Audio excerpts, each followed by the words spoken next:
युवकांना, तरुण युवकांना आज या ठिकाणी रविवारच्या दिवशी आवाहन करतो की घर सोडा. घर सोडल्याशिवाय प्रगती नाही. आपले आई वडील जे की परमात्म्याचं रूप आहेत, त्यांच्या कुशीमध्ये आपण कम्फर्ट राहतो, इतकं समाधान राहतो की आपल्याला करिअरची काळजी पण कधी वाटत नाही. मित्रांनो, ज्या दिवशी तुम्ही घर सोडाल, नाते तोडाल म्हणजे काय, नाते तोडायचे नाहीत, परंतु काही दिवसासाठी माझ्या करिअरसाठी मी सर्व सोडून दूर ठिकाणी जाणार. कमवा आणि शिका, शिका आणि कमवा, कमवा आणि शिका. ह्या साखळीमध्ये म्हणजे स्किल शिकायची, अशी काहीतरी गोष्ट शिकायची ज्याच्यापासून उत्पन्न मिळेल.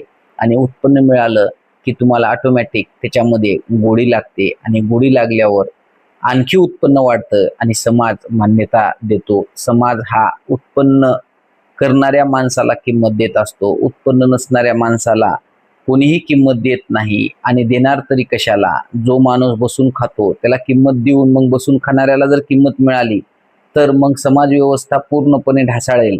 त्याच्यामुळं युवकांना मी सांगतो की घर सोडा, आई वडील सोडा, नातेगोते तोडा, काही दिवसासाठी एकांतवासामध्ये जा. अशा ठिकाणी जा जिथं कुणी बघणार नाही तुम्हाला, तुम्हाला कुणी बोलणार नाही, तुम्हाला कामाची लाज वाटणार नाही. अशा ठिकाणी जाऊन कोणतंही काम करा, काम करा, मेहनत करा, पर्याय नाही. परंतु मेहनतीशिवाय जर तुम्हाला मोठेपणा पाहिजे असेल तर तो कोणीही देणार नाही.